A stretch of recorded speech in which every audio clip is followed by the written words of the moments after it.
This is an experiment I carried out in Melbourne at the Telecommunications Research Laboratories, where they test the effects of lightning on various materials and equipment. The scientist there, Ed Bondarenko, although he'd retired, he still had access to his laboratory, and so I was able to arrange for him to do some experiments for us to demonstrate some of the things that happen in space. What we have here is a normal drink can. The top has been removed. That's only to stop it from exploding. Here, this red enclosed object is a coil of just a few turns of very heavy copper pipe, and it's connected to an electrode here. Underneath you can just see the insulators, and there's a heavy-duty capacitor that it stores an awful lot of electricity in that. So when this circuit is closed here, the current flows through the coil. This can experiences a powerful magnetic field, and you can see what happens.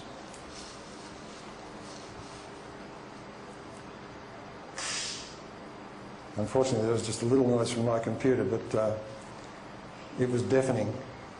And this is the result. That's called an electromagnetic pinch.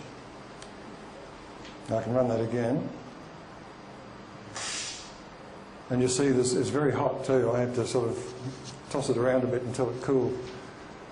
So an electromagnetic pinch is very good at gathering any conducting plasma, because remember the metal in this case takes the place of a plasma, constrict it and twist it. This is exactly what happens to form a spiral galaxy. And this is from one of the textbooks on plasma cosmology. And it shows the formation of spiral galaxy, because that's one of the big questions. How or why is it that when you look into the sky, most of the galaxies you see are this beautiful spiral shape? Gravity can't explain that. What happens is you have these Birkeland current filaments in space. Although they're coloured here, they're invisible at this stage. And this is sort of a cross-section through the two with the magnetic field arrangement. At 20 million years, two current filaments are drawn close together because the current is flowing in the same direction. And when you have the current flowing in two wires in the same direction, they are drawn together. And the force is a 1 over r force, for those who know their physics, instead of a 1 over r squared force, which means that it gathers material over a much greater volume than gravity ever could. Now, because of the difference in mass of a proton and an electron, the result is that the two move slightly differently, and the result is a twisting action. So the two come together and start twisting. That's these green areas, just to give you an example. And this happens at about 100 million years. At 120 million years, not only are they twisting around one another, but they're beginning to form a tadpole shape, like this. And at 500 million years, the complete spiral is visible. Now, these are computer simulations of what happens. And that's the electromagnetic pinch effect in deep space. And it forms spiral galaxies naturally. It doesn't require dark matter, black holes, or anything. It's just electrical engineering. So plasma experiments show that the spiral form is a natural result when two cosmic Birkeland currents intersect. A spiral galaxy is the grandest visible form of plasma discharge in the universe. And that's a completely new way of looking at things. This is just a bit of extra information. I won't dwell on it. It gives you the geometry and the dimensions of the Birkeland currents and so on. But this is the computer simulation. You start here, they gradually begin to twist, they begin to form this tadpole shape, and then they form the grand spiral arms. The simulations don't show you that the matter, there is a matter sump at the centre, which is the coolest spot, and that forms the galaxy bulge.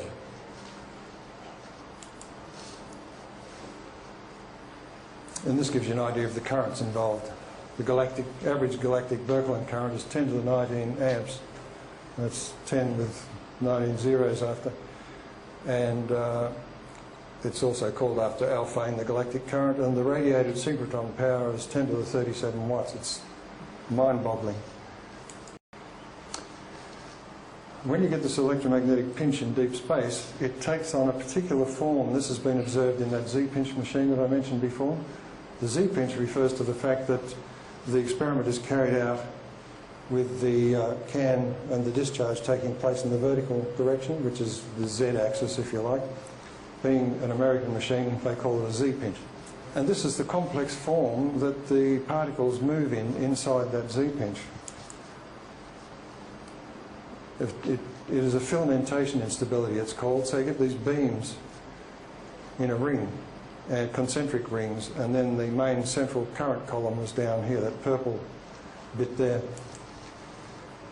It has the unique property of producing concentration of matter. So this is what happens in stars by a process called Markland convection, named after the guy who figured out that the heavy elements would sink to the centre. Now, this is interesting in relation to stars. When you form a star, what do you find on the outermost atmosphere? Hydrogen and helium. The electric sun, because, as I said earlier, stars are formed in this plasma pinch, electromagnetic pinch. The result of that is that the core is made up of heavy elements. So it can be a solid or a liquid body. Out here is the photosphere, and that is purely an electrical discharge phenomenon, familiar to those who work on arc lighting and that kind of thing. And then beyond that is the chromosphere, and beyond that is the corona, this white area. Now, of course, the puzzle has always been that the further you get from this photosphere, the hotter it gets. It's 5,000 degrees here, roughly, 10,000 degrees here, 1,000,000 degrees here, and 20 million out here. Well, what fireplace do you know gets hotter the further away you get from it? Now, this has been a huge puzzle for astrophysicists, but they've invented all sorts of weird and wonderful ideas as to how you get the energy from here out to there without affecting here. Okay, so this is an electric star. It has a core which would look like a giant planet if you could strip all this atmosphere and electrical activity away. And that's important because the Proto-Saturnian model says that Saturn was, until recently, a dwarf star. The electric discharge becomes strongest close to the Sun, heating the thin atmosphere to 1,000,000 degrees or more. And the superheated corona is a familiar glow discharge phenomenon recognised by high voltage engineers. In fact, you get a corona discharge from those high voltage transmission lines under favourable weather conditions. Now we generalise this and say, okay, if this is the picture for the Sun, what about these red giants and white dwarfs and all these kind of things?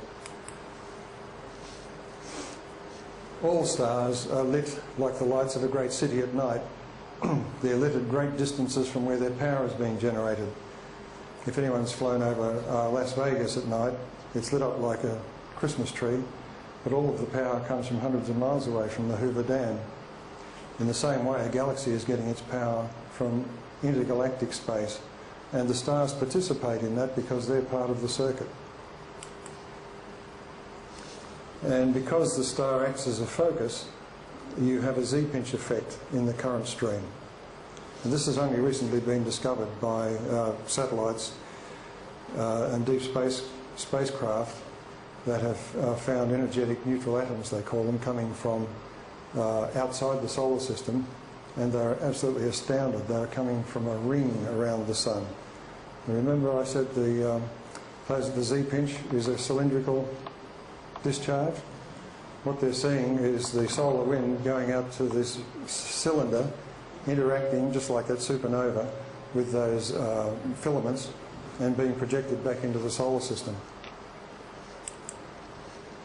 Giants and dwarfs. The usual story is that stars consume their fuel. In other words, they self-immolate, they consume their own body, and in the process they change. And that change can be to giants or dwarfs depending on the size of the original star. The story is incredibly complicated, and they continually find anomalies when they look closely at certain kinds of stars. What's more, the story is complex and it's unverifiable. because what they're talking about are things that are happening inside a star, and you cannot see what's happening inside a star. Red giants are huge only because their glowing anode sheaths, in other words their atmosphere, which is electrified, has swollen. It's grown bigger because it's not collecting enough current from the surroundings, and to do that it increases the size of its anode. It's increasing its surface area in space. Plasma has an almost lifelike ability to adjust to its surroundings, and it does so in all sorts of interesting ways.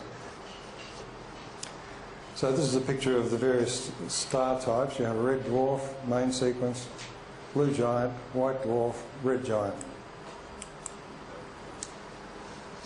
A red dwarf is a small star. In fact, the centre of this star is probably no bigger than Jupiter, or maybe a couple of Jupiters in size.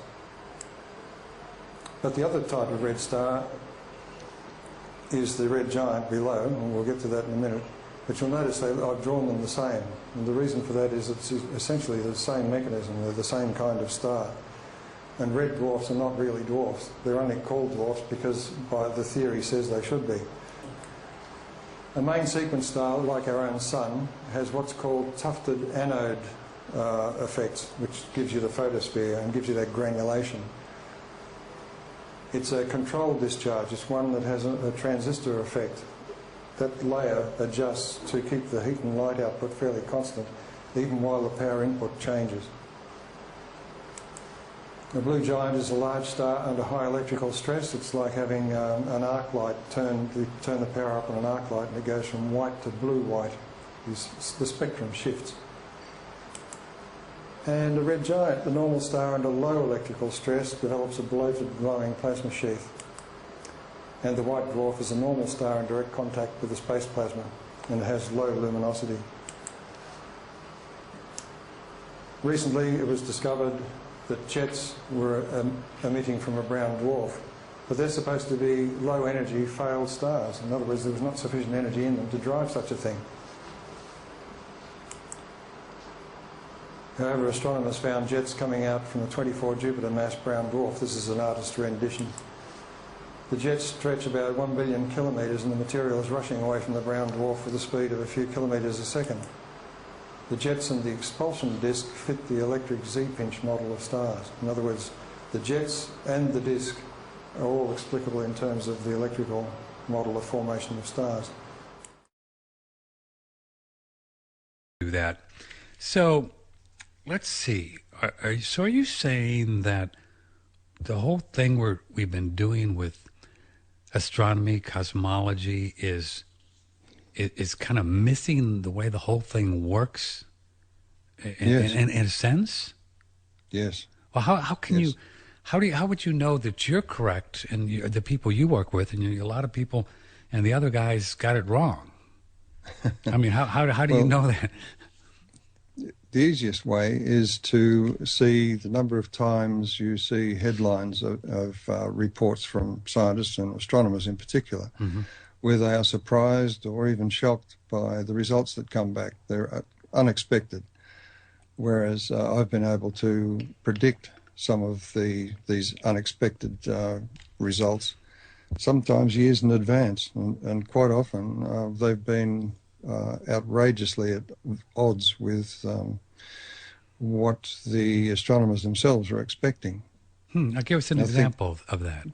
Yeah, I was going to say the best example was the impact of the projectile with the comet, called the Deep Impact Experiment. And I predicted as soon as they announced it that most of the things that were actually found and were a surprise to astronomers. There was the initial flash, which I said would be a result of the approach of a metal object at high speed to a charged comet. And then the outburst itself was unexpectedly bright, so bright in fact that they were unable to perform the main experiment, and that was to look at the crater after the impact. They had to make a return visit, and when they did the return visit, even then the crater didn't meet expectations, but it did meet my expectations and my predictions. And your predictions were what? My prediction was that the projectile would hit a rocky surface and therefore there would be very little cratering. Most of the outburst that occurred, I said, was an electrical phenomenon.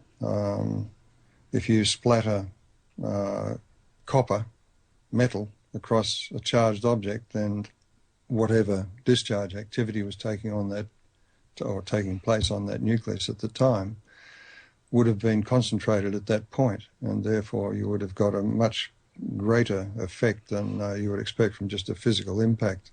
And that, of course, is what happened. And so the folks that are using the gravity model,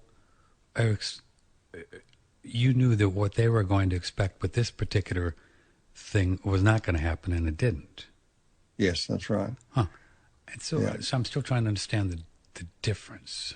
The difference was that the astronomers expected at the time that they would have a simple physical impact, Just like, and you can calculate Yeah. the energy that would be involved. And I said no, the outburst would be far more energetic, and also there would be this initial flash, this lightning flash, it's like walking across the carpet and grabbing a metal knob in a dry atmosphere. In this case, the copper projectile was approaching at a very high speed, so there was no chance of any adjustment in voltage before the copper projectile and the comet met. Mm-hmm. As a result, there would be this spark, at least. I said there'd be some kind of electrical flash. And the flash was observed. I was listening to the control room at the time, and great surprise was expressed. After the event, it was explained away as being due to a crust which was pierced by the projectile. But when the return visit occurred by that spacecraft to have a look at the impact, so the result was that they could hardly see a crater. So certainly there was no crust for it to burst through, but there's been no acknowledgement of the fact that their original explanation didn't work. It's more or less been forgotten that there was this initial flash. You don't see any mention of it. But that should have been sufficiently surprising, and my prediction 4 years in advance should have been worthy of a headline somewhere. And in fact, Time magazine picked up on it, and the editors in Australia chased me up for a story, but then it was rejected because somebody went to an expert and said, no, that's impossible. Unfortunately, this is the way things work when you come up with a big challenge to establish paradigms. No amount of evidence is good enough to shift that paradigm. Not gravitational stuff is going on, but electrical stuff? Can it be put that simply, Wal? Well, it's the sort of culmination of 40 or 50 years looking into these problems. Gravity certainly exists. The problem is we don't understand it. And what has become apparent to me is that gravity and magnetism are all just manifestations of the electric force. In other words, all the matter in the universe is made up of positive and negative charge, and even the neutrons themselves are made up of positive and negative charge. And because they cannot occupy the same position in space at any instant, there is slight leftover electrical forces. It's called dipole forces because the matter itself may be neutral, but the fact that the positive and negative charge is slightly separated will give you this dipole electric force. And the ideas in that sort of developed over many years because there have been people in the past, scholars in the past, who've proposed the idea that not only atoms are made up of positive and negative charge, but the actual subatomic particles themselves, the electron, the proton, the neutron, the things that the normal matter that we see is made up of, are also composites. And with that simple idea, it's a kind of repeated pattern, like the atomic structure within atomic structure, if you like. Just that simple pattern repeated is enough to give you some of the answers about magnetism and gravity. Huh. Yeah. And it's just an odd thing to think that in this day and age, the nature of those forces is still regarded as somewhat mysterious, and yet we base our entire cosmology on those forces, magnetism and gravity. Huh. I feel quite privileged to be able to come to England and to pay tribute to David and also to Elizabeth. They've been great friends over quite a few years now. They visited us in Canberra on one occasion, and we visited them on many occasions when we've come to England. I particularly like this photograph. It should be a painting, I think. Okay, so David and I, most of our correspondence, which stretched over quite a few years, was about this collinear arrangement of planets, also known as the Proto-Saturnian story. So what I thought I'd do first is to just give you some impression of how I got involved in all of this. I was, of course, inspired by Velikovsky, not long after the first book was published, Worlds in Collision. So I went into university as a total skeptic, which I think is a great way to be at university. I managed to survive through till the postgraduate year and then gave up, realising there's no place for a heretic in academia. Anyway, many years later, I made first contact with the SIS in 1979. I was working for the Australian government at the Australian High Commission in London, and I organised to meet with Harold Tresman and Roy McKinnon. You can see in that photo, that was in a cafe in Tottenham Court Road. And we discussed my possible involvement in the SIS. At that stage, I didn't know that a little over, well, less than 2 years later, I would be posted to London for 3 years. At that first visit in 1979, I met up with Malcolm Lowry because I'd been corresponding with him about a possible article for the SIS Review, and he encouraged me, and my very first article published in the SIS Review was due to him. It was about the recent evidence for Venus having been a new planet. Now, to do with Saturn in particular, 1977 marked the beginning of publications about Saturn, but I don't think I took a great deal of notice at the time. The 3 articles that came out were written by David Talbot, Dwight Cardona, and jointly by Harold Tresman and Bernard Newgrosh, who was under the pen name of Brendan O'Gagan, I seem to recall. It was Emmanuel Velikovsky in that short article in Chronos, Volume 5, Number 1, that really made me think about it, because that was such an incredible leap from anything I'd heard before. But somehow, intuitively, I sensed that there was something to be investigated there, and that it did, in some ways, make good sense. The essay itself was based upon a lecture given by Velikovsky at the University of the New World, Valais, Switzerland, in 1971, but it referred back to an article that he'd written called Saturn and the Flood back in the 1940s. So it has quite a history. In 1980, David Talbot published A Saturn Myth, which gave his reconstruction of what was seen in the ancient skies. I bought that book, and it was years later that somebody asked me if they could have a copy too. And that put me in touch with David Talbot once again, and from there, the collaboration which has resulted in the Thunderbolts group in the US, that was born. My first real contacts, apart from the early meetings of the SIS in the early 80s, where I first met David and discovered that he was a man who was not to be put off by anything when he was inspired with an idea. When I came back in the late 80s on a second posting to London, which is highly unusual, I was involved both times with the committee. And there's a few photos here just as a reminder of some of the people who were involved at that time. David Roth, you can see. There's Bernard Newgrosh, Derek Shelley-Pearce and Alan Newby in the small cameos on the left. And of course, Jill Avery features in the background. As Barry mentioned in an earlier address, David wasn't afraid of controversy. He defended Peter Warlow's elegant, and I think it was elegant, tip-top Earth inversion model against both the sceptics and the pseudo-sceptics, amongst whom I count Tim Thompson, who many of you know. And I thought that was an excellent piece of work. But David wrote to me about this question of external electromagnetic influences as being a driver for that tip-top, or a trigger to cause the inversion of the Earth. And I think that's the most likely explanation.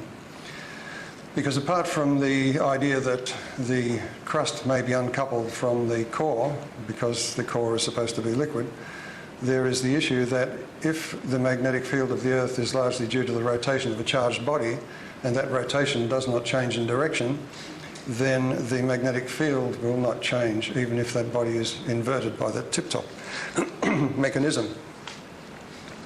So these are the sorts of things that David and I corresponded about. This is my first memory of the new house. I rather like it. I've actually printed a copy of this picture that I found on my archives and handed it to Elizabeth. They were good times. I've spoken on behalf of Eduardo earlier, and his address at the last Thunderbolts conference in the US was actually titled Strangers in a Foreign Galaxy. But I thought I'd just tone that down a little, because that's even more extreme than the idea that Proto-Saturn was just captured from the stars of our own galaxy. But he had arguments as to why he thought this might be the case for Proto-Saturn. I must say the Thunderbolts conferences are a real event to put on your calendar if you can possibly get to them. The next one is in March in Albuquerque, New Mexico. We've been to that venue before, and it works extremely well for us. And the people who speak to us after the conference say they've never been to a conference like it, because it doesn't matter what you're interested in, there's practically a speaker there who will address that issue. Not only that, all of the speakers converge in their ideas, and this is typical of the electric universe. Eduardo, of course, has published a number of books in a never-ending series, it seems, and Godstar is one of them, which is about this idea that Proto-Saturn, we call it Proto-Saturn because the planet we see today does not look anything like the object that it was before in its past history.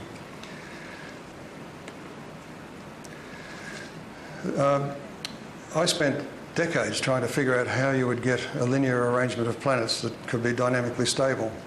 When I first went to Portland in 1994 to address the meeting that David Talbot had organised, the first international conference on the Saturn story, I had really at that stage no idea how this configuration that he was describing would work, except that I could see that the details that he'd deduced from the evidence showed that it was electrical discharges in a plasma that was involved. It took a long while to get over the idea that Einstein knew what gravity was all about, and in ditching that, to find a modified version of gravity. I mean, Newton had the sense not to propose a theory. He just described what gravity does in mathematical terms. The result of that has been, in the last few years, what I call electrically modified Newtonian dynamics. And that hinges on the fact that when you put charge on a planet or a star, or extract charge to any great degree, the actual apparent mass and gravity of that star or planet will change. And it works in a very simple way, so that it's possible, using this EMOND, electrically modified Newtonian dynamics, to explain how you end up with a stable system of many bodies orbiting the Sun after a very short period of time when chaos reigned. And this was something that had never been done before. And it's such a simple theory that I think it has considerable value. So this electrically modified Newtonian dynamics then helped explain the electrical capture of Proto-Saturn into the Sun system, the avoidance of planets of each other, and rapid orbit stabilisation. It also explains the transition of the captured system from a brown dwarf system of planets to a gas giant and scattered objects within the solar system. It's interesting to note that the most recent National Geographic has the usual story, and that is our wild, wild solar system. And you see a Mars-sized object colliding with the Earth to provide us with a moon. This story is so incredible and impossible that it just fits together with the other theories about how the solar system was formed, all of which don't work.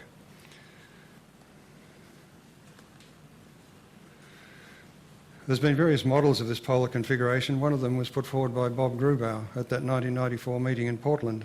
And that was very clever, but I thought it was a very special kind of arrangement which had Jupiter as the sort of counterweight to this line of planets. It fulfilled the requirements of David Talbot's reconstruction and also Eduardo's, that Earth was one of Saturn's satellites initially. This thing was called the barbell model, but it required that the whole system rotated once. This line rotated once in each year, so it went around like this around the sun, which is a very special condition. I didn't like it, but Dave Talbot at that stage had been interested enough to see any explanation that it resurrected his interest in continuing, because he'd been rather discouraged by the sheer apparent impossibility of what he had reconstructed in the Saturn myth. You know, the usual old story, I don't have to go through that. You see it endlessly on television and so on, with gravitational collapse, and somehow or another it forms a disk of gas and dust. Somehow or another that forms planets, although Saturn's ring doesn't form anything at present. And also every new discovery of exoplanets has the theory discredited, this theory discredited. To begin with, they began to find super Jupiters, hot Jupiters, orbiting very close to the star. Well, according to this theory, they cannot exist except at some distance away from the star where those light gases aren't dispersed. So then they came up with migration of the planets, and it's got to the point now where we must have had another gas giant in our own solar system to be able to explain Neptune, because Neptune can't have formed where it is now, so it must have been knocked out there by a gas giant that no longer exists. It's getting just that crazy. On the right-hand side, you'll see a miniature solar system. This is the kind of thing that's being discovered. Red dwarfs have their own little planetary systems. But there's more to it than that, because the electric universe says we don't even understand our own star, and that stars are an electrical phenomenon themselves. And therefore, what is a red dwarf? Well, let's look at giant red stars, which we can see quite easily. Betelgeuse is a good example. Betelgeuse is so distended that if it was in this solar system, Jupiter would be orbiting just beneath the surface of that star.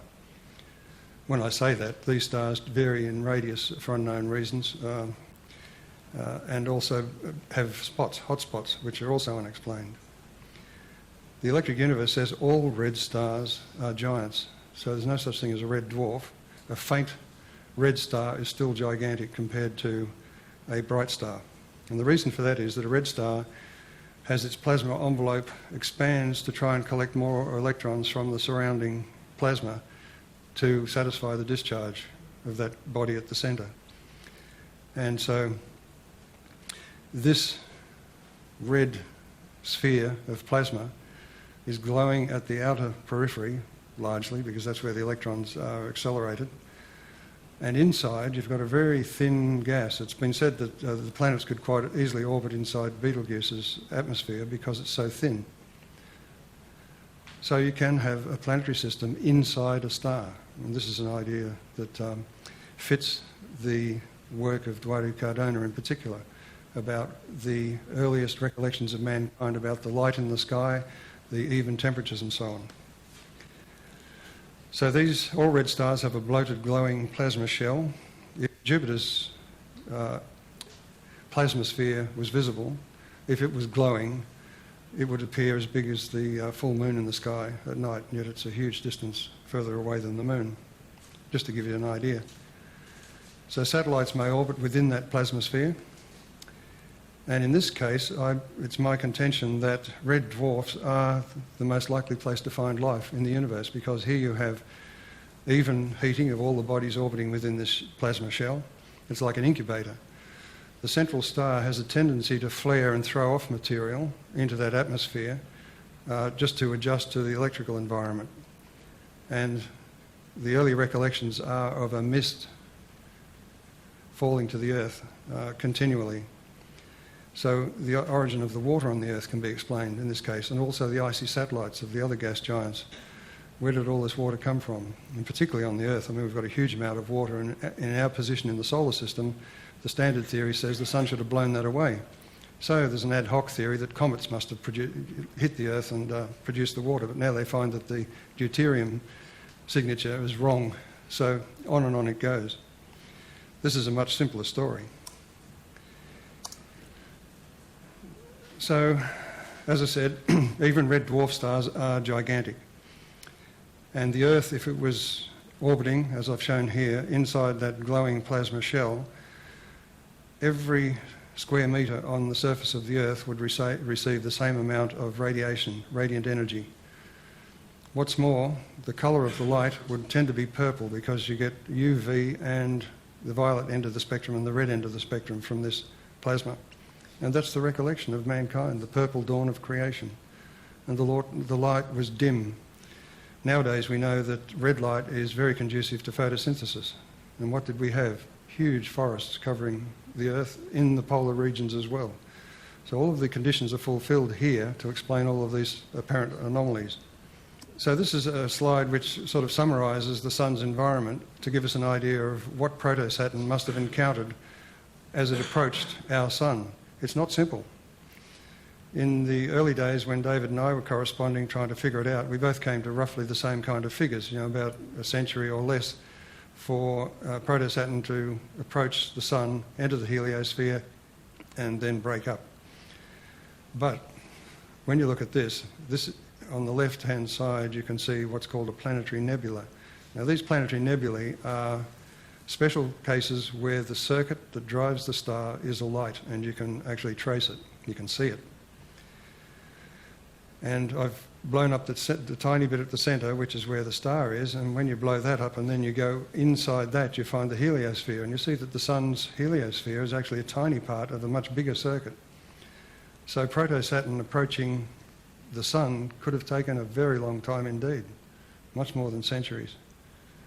And the effects on it would have been variable depending on where in this circuit it happened to be at the time. And one of the things that, as I said, a red dwarf star does to accommodate to its environment is to flare. And that's one of Dwight's tomes is called Flare Star, because that's the memory of mankind as well. This is taken on one of our many visits to the new house. Very many fond memories. And I have a saying, I think, that came from the Reader's Digest, that David was one of my most unforgettable characters. You know how you have certain people in your life that have an influence way beyond the ordinary? And David was one of those people. And with Elizabeth, they were wonderful hosts. And David was an indefatigable correspondent. I have many of his letters at home. I'm afraid I was rather lazy. I would wait till I came over and saw him face to face before I answered his questions. I've also got David to thank through Lee here for being invited to the Bath Royal Literary and Scientific Institute just in 2010, I think it was, to address the audience there. My view has always been that the electric universe will only take root by networking, and that is the more people we can address in as many venues as possible and via the internet, that's the chance for the future. That's the way things will happen. In fact, I think it's almost amazing how technology and this new paradigm have sort of grown together, because we definitely require the connectedness of the internet to demonstrate the connectedness of the electric universe. Anyway, that's it. Thank you very much.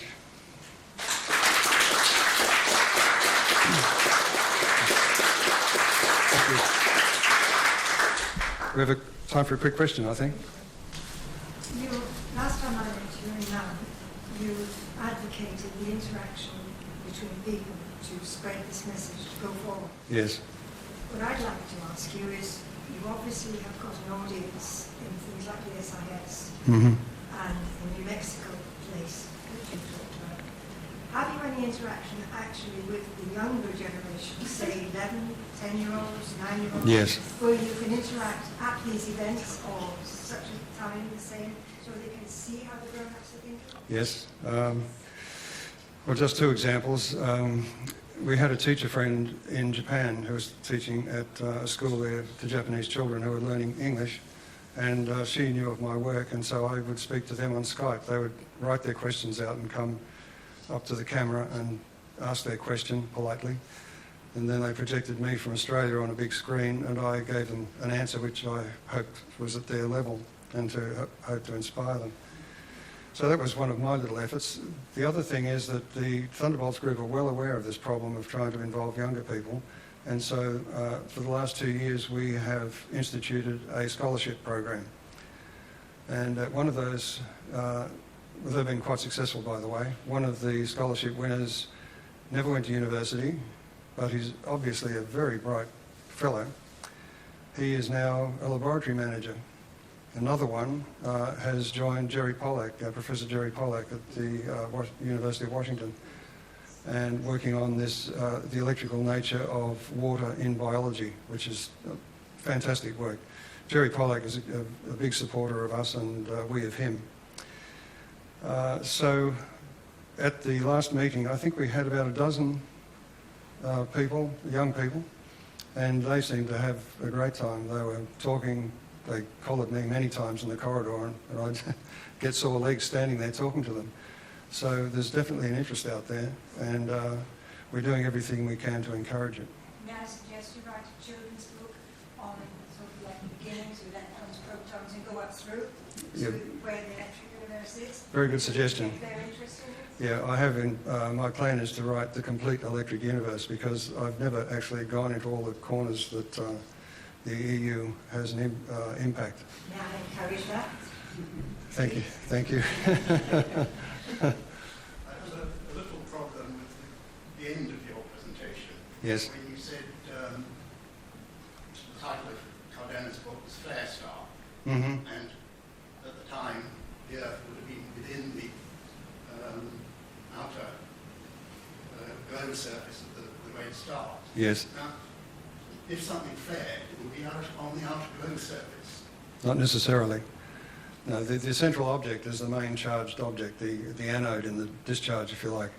And if the disturbance is sufficient, the anode itself will disgorge material. And this appears to happen. Red stars have surprised astronomers by A, producing jets, and also strong X-ray outbursts and flares. None of these things are supposed to happen in a star that never quite made it. The other point was, under that scenario, you can't have any ice on the surface. You can't have ice on the surface of the Earth. No, if the... Cardena seems to think you could. Yes, he's got an interesting model, which I think is very inventive. As to whether it's correct or not, that's up for discussion. This is the fun of the discovery, of course, is people throwing objections, and then you've got to go away and think about it. You don't just dismiss these things out of hand. So he's made some good arguments, yeah. And I think that happened actually after the split, the breakup, though. So the surface of the ice is, that's thousands of years, whatever it is, that the sun was already influencing, and of course the heavy light of the glow of the inner part of the star is already... Yes, yeah, yeah. That's a bit of a complicated question. I'd have to research it to give you a good answer. No, it's sort of trying to get your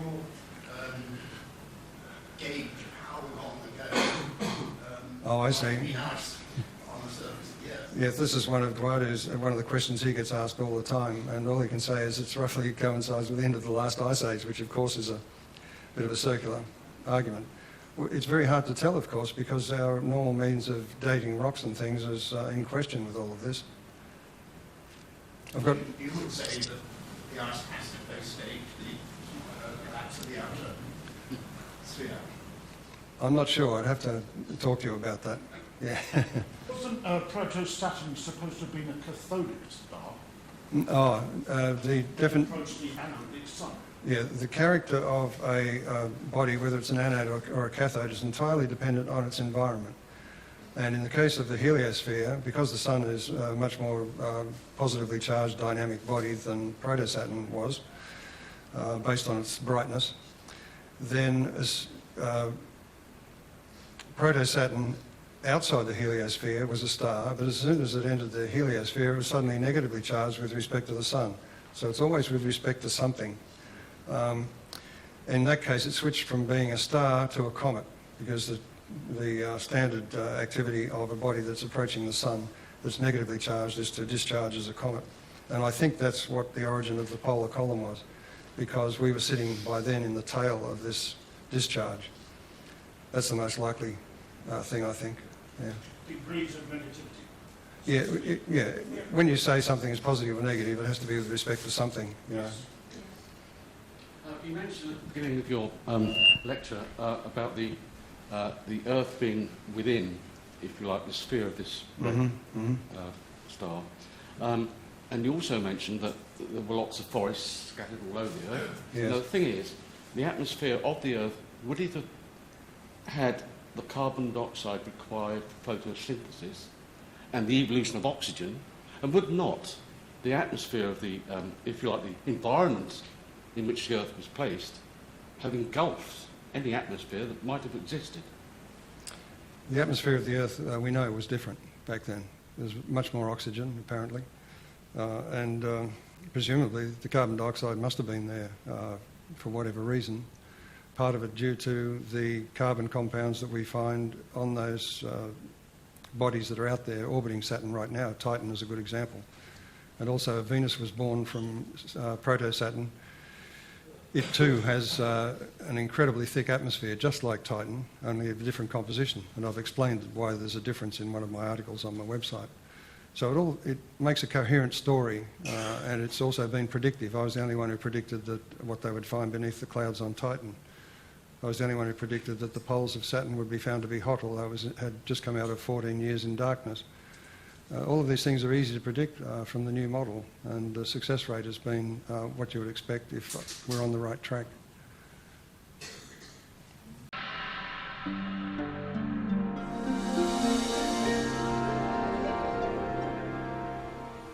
The sun just dominates our sky as the source of light and warmth and life itself on Earth. And this preeminence of the sun is so clear and obvious that it remains a mystery why virtually every ancient culture insisted that before the present sun, there was a quite different luminary ruling the sky. The central sun, the superior sun, the best sun, the motionless sun. And all of these cultures, whatever may be the meaning of these traditions, are insisting that the sky has changed. Of course, our ideas about the sun have continually changed. Only a few centuries ago, the sun was a campfire or ember in the sky. Then, early in the 20th century, under the influence of gravitational theory, the sun was seen as a gravitationally collapsing nebular cloud.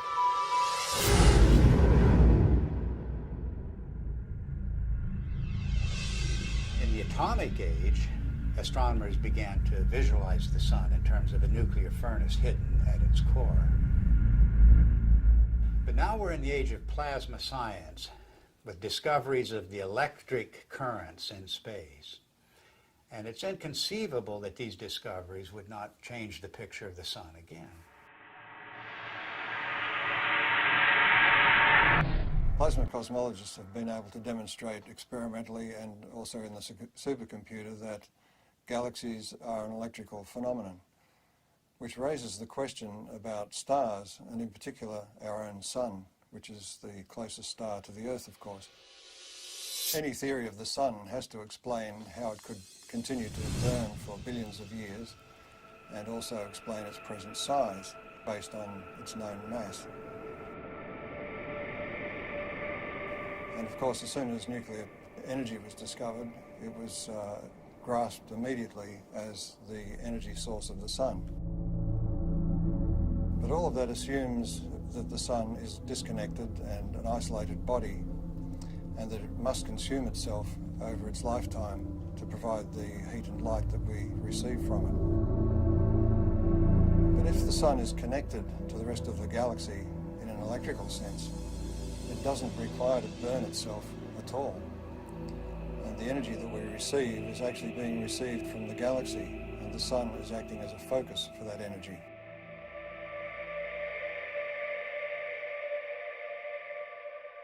The sun is actually a fairly typical star. And so if we want to understand stars and cosmology, we really have to understand the sun. And the standard model of the sun, so-called, that astronomers are so very proud of these days, really doesn't explain very much about the sun. Why is there a corona in the first place? Everybody knows about the corona, the beautiful corona that we see during solar eclipses. Why is it there? It's clearly an electrical phenomenon.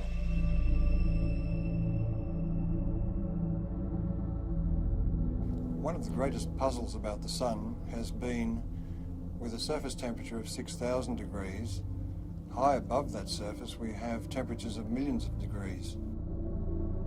And the question has been, how do we get the energy from the center of the sun somehow past that surface to heat the upper atmosphere of the sun to millions of degrees? In the electric model, you don't have that problem, because if the energy is arriving from outside the sun,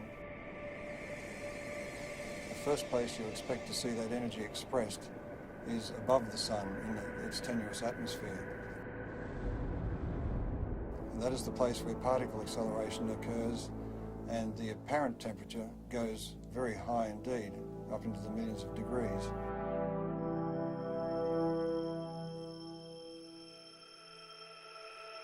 The fact that the particles in the solar wind accelerate, that is to say, increase their velocity with increasing distance away from the sun, the farther away they get, the faster they go.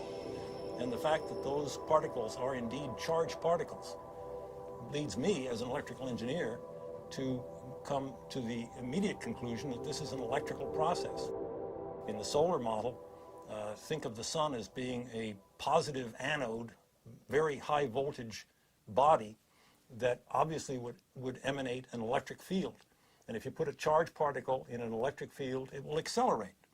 That's the way we accelerate particles here on Earth. It's the way every physicist and electrodynamicist has ever increased the velocity of a charged particle, is put it in an electric field. One of the features we observe on the sun, which have no business being there, according to the standard model, are sunspots. The most significant thing about a sunspot is the fact that the center of the sunspot is dark.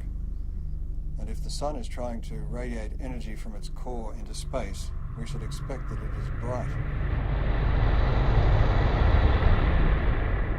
And if you think about that umbra, that darkest place in the center of sunspots, that's the place where we can see deepest into the sun. And just consider the fact that at that point where we can really see down into the sun, that's the absolute coldest place that we are able to measure. If the center of the sun is really a nuclear fusion furnace, it should be the hottest because we're closest to the source, and it's not the case. If you ask any astronomer, why are there sunspots? Why are the umbra dark? They will blame it on some sort of warped, twisted magnetic fields. They will say that it has to do with the solar dynamo, all of which lurk unseen like a big genie somewhere below the surface. These phenomena are only to be expected if the sun is electrical in nature. Astrophysicists make the claim that the solar fusion model has indeed been tested in the laboratory, and nothing really is further from the truth. Although each of the steps involved in the hydrogen to helium fusion reaction have indeed been verified experimentally, the overall experiment, the overall reaction, has never been produced in a continuous laboratory experiment. Continuous hydrogen to helium fusion has not been attained in the lab. The strength, in fact, of the electric cosmology is that indeed all of the mechanisms that the electrical people talk about have indeed been verified over decades, in fact, at least a century in the laboratory. The plasma scaling is well known, and plasma and electrical experiments have verified every step of the way.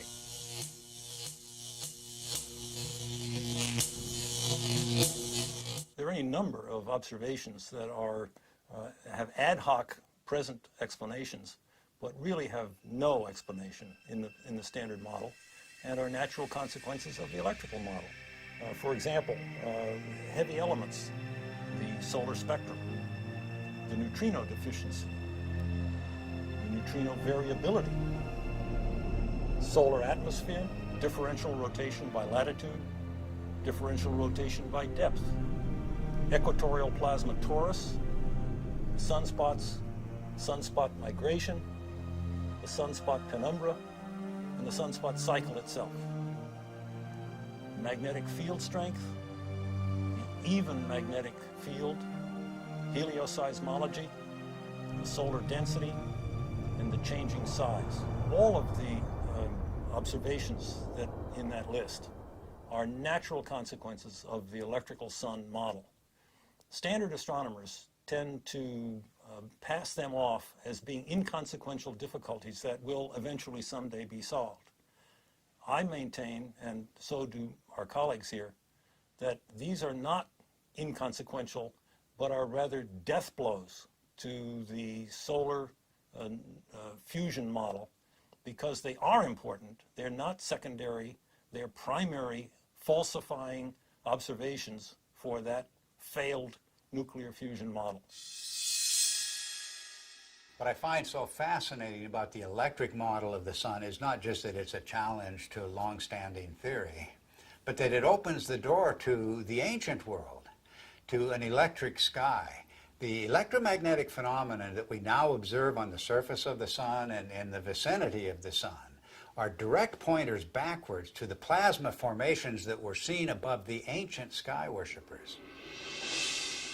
And yet now we know that the electric force is active from microcosm to macrocosm. And how many people here would want to defend the idea that spectacular structures in space of this sort can be reconstructed through Newton's gravitational equation? We honor pioneers such as Christian Birkeland and Hannes Alfvén, experimental pioneers in the role of electricity in space. And dozens of others could be mentioned. The key components of an electric universe paradigm are, first, electric currents across cosmic distances. That's across interstellar and intergalactic distances. Electric galaxy formation, electric star formation, electric sun and electrified heliosphere, electrical scarring of planets and moons, electric comets, that's comets plunging through the electric field of the sun to discharge electrically, the electricity of life, a huge new domain of investigation within the electric universe community today. The quantum role of the electric force, I know many people in the NPA are exploring this, and the connection to the underpinnings of gravity itself and the electrified ancient sky. That's my own field of concentrated study for decades, and I'm really not going to even touch that field here today, other than to say it does bring the electric universe with it. Now, I formulated what I call a core prediction of the electric universe, based simply on observation of what's in the science news these days. When we examine energetic events in space, we'll always find electromagnetic intensities far beyond the ability of prior theory to explain them. And we see this as science coming to the electric universe through the back door. It is not possible in the vacuum of space to create a magnetic field or to sustain a magnetic field. in the absence of electric currents. We're talking about converging evidence, and we can bring the focus down to our own cosmic neighborhood and explore the sun.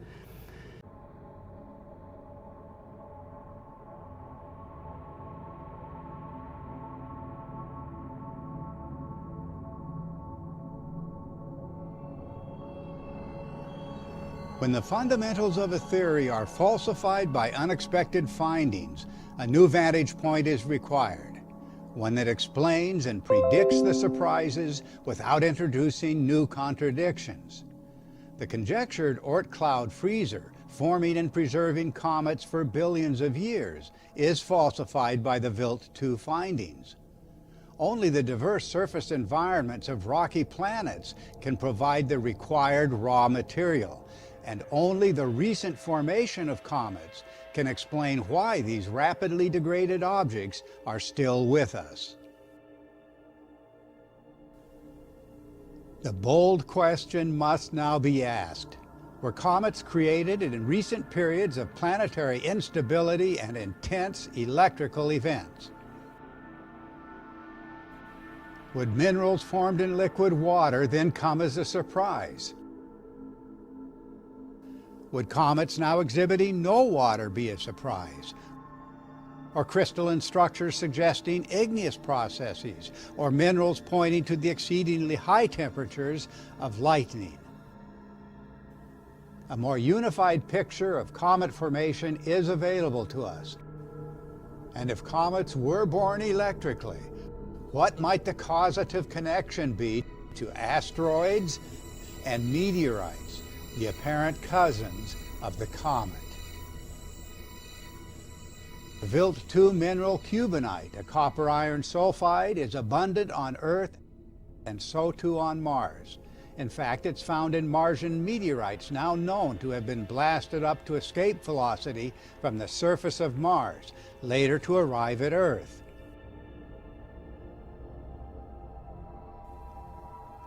A few years ago, things now stated by astronomers would have been considered preposterous. Astronomers now acknowledge that the Martian moon Phobos, long called a captured asteroid, was formed out of material blasted from the Martian surface. For the source of a comet's constituent materials, planets close to the sun's habitable zone are the most reasonable places to look. The foremost candidate is the planet Mars. In this intellectual adventure, we must revisit all earlier ideas about solar system history. Evidence for high-energy electrical events can no longer be ignored. The popular billion-year scenarios describing a comet's origins will be displaced by things now established as fact. And the changing picture of solar system history will surely not stop at the new story of the comet. Explained the white crown of Egypt and the rest of these things that he showed us, all from mythology, all from thousands of years ago. These things clearly were seen by civilizations that never talked to each other from the far corners of the earth. It all just clicked together like a three-dimensional jigsaw puzzle in my mind.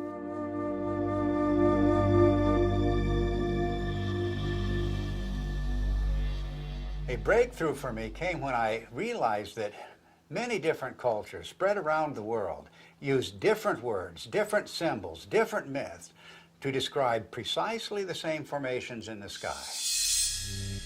The Ouroboros, or celestial serpent biting its tail, for example, occurs on every habitable continent, but it has no ties to the world we now observe. Like all of the archetypes, it is part of an alien sky.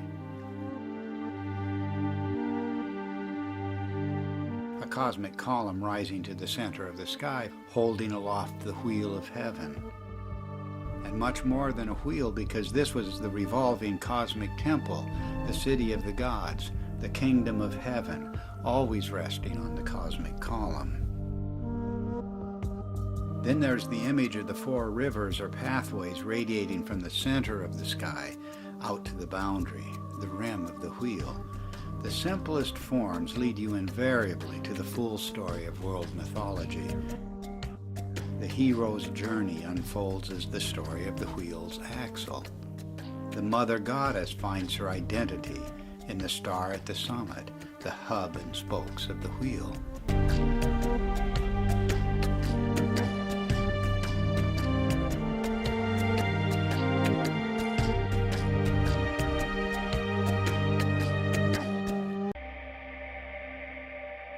One of the most interesting phenomena in the sky is the so-called pulsar. A pulsar is an object that is observed to put out pulses, both of light and radio activity, RF, in the RF spectrum. And those pulses are extremely rapid. They are something like milliseconds apart. So it's like a extremely fast strobe light. And thinking of a strobe light, astronomers immediately leapt to the lighthouse kind of analogy. Something that must be spinning around, the beam is going around, and it's going around so quickly that this thing goes flash, flash, flash. Well, once the repetition rate of the pulsars was observed to get up to in the millisecond range, that meant that this star that was putting out this beam of radiation would have had to be rotating at 300 times a second. And 300 times a second, we're talking about the speed of a dentist drill. So the astronomers decided, well, normal stars couldn't possibly rotate at that speed, and so they postulated the existence of what they called a neutron star. A neutron star is a star that is so dense that it holds together so well that it can indeed rotate at the speed of a dentist's drill. Well, the problem is that in nuclear chemistry, we know that you can't pack neutrons together that densely. They will all fly apart instantaneously. There's a principle called the island of stability in nuclear chemistry that absolutely prevents that. So here again we have the standard astronomers or astrophysicists going directly against another well-developed science. In the electrical model, however, there's a very simple explanation for pulsars. Everybody is familiar with the idea that the pulses can travel back and forth on electrical transmission lines. Such uncontrolled pulses, for example, were responsible for the famous Northeast blackouts. A similar effect can occur between two binary stars connected by a plasma. The two binary stars act like capacitors that store charge. And if you reduce that in size to something you can produce in the laboratory, you can produce it in the laboratory, and it's called a relaxation oscillator. And electrical engineers use it and have used it for decades. The idea of producing pulses every few milliseconds is a sophomore level experiment in an electrical engineering laboratory. It doesn't require neutronium, strange matter, or any other fictitious device. All it requires is two capacitors, a battery, and a nonlinear resistor. And we maintain that that's exactly what a binary pair of stars connected by a plasma field presents.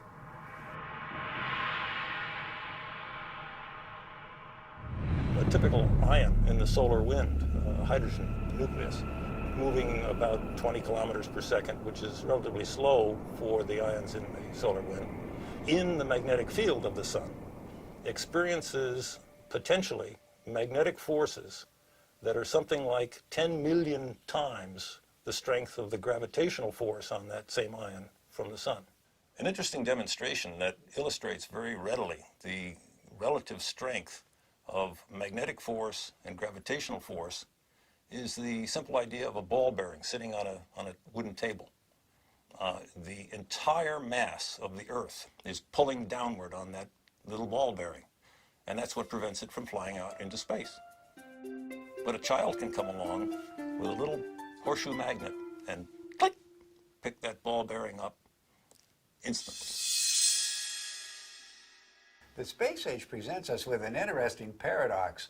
The technology of science is really quite extraordinary, and technology has taken us out into space, taken us to the moon, taken probes to distant planets, opened up whole new vistas in remote space.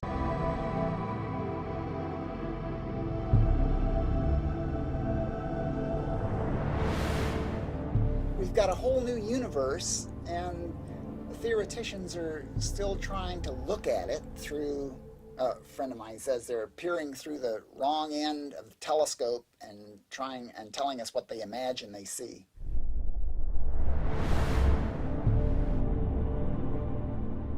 Modern cosmology gives us a rather disconnected view of the universe. In other words, we are separated star from star by vast distances. Light takes a long time to travel between stars and across galaxies, and therefore we look upon ourselves as isolated and disconnected. The electric universe takes a different view. It says that we are a part of the sun's environment, electrical environment, and the sun is a part of the galactic environment, and the galaxy itself is strung, like all galaxies, on huge electric currents flowing through the universe.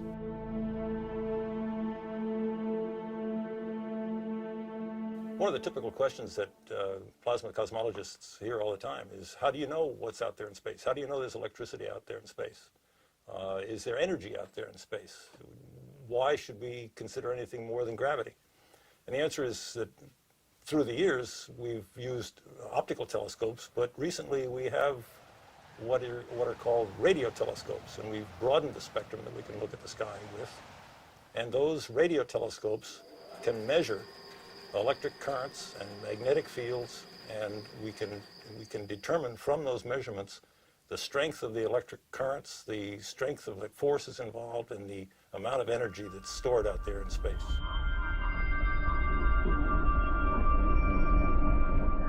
The two major pillars of modern cosmology are based on the theories of relativity and quantum theory, and yet, as Einstein himself noted, the two are incompatible.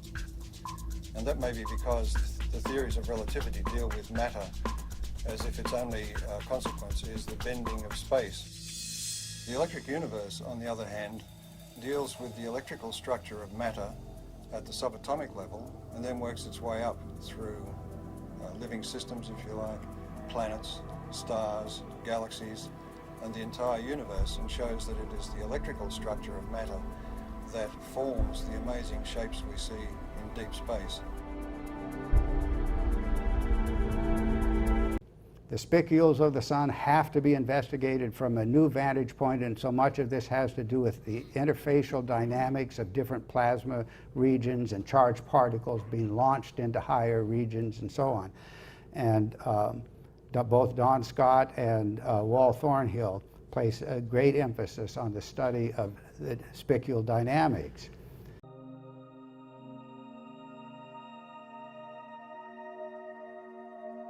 Mainstream theory regards the cause of such granulation to originate from convection columns emanating from the solar interior.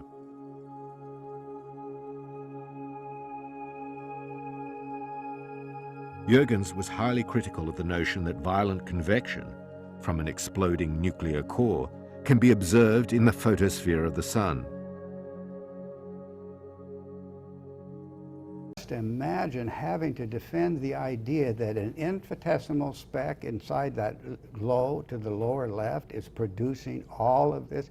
The truth is that if you had an electron microscope to look at this image at this scale, you would not see the black hole.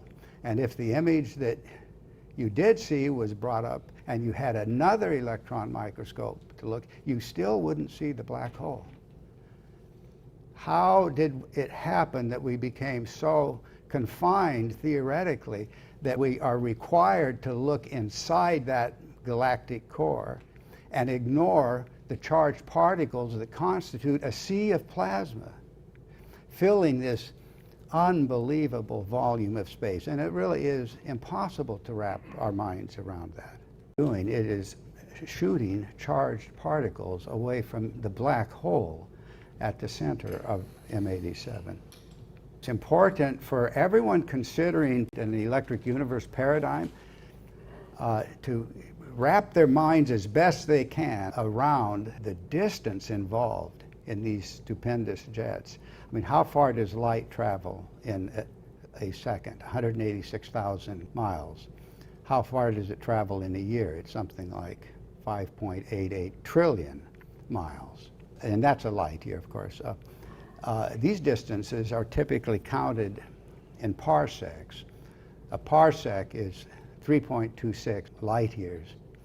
This jet is 50,000 parsecs. And now it's measured electrically. Measurement of the electric current in a kiloparsec scale jet. Obtaining for the first time a direct determination of a galactic scale electric current 3 times 10 to the 18th amps. It's just unfathomable what is occurring across this unimaginable distance of vacuum in space. Our analysis strongly supports a model where the jet energy flow is mainly electromagnetic. There are no islands in space.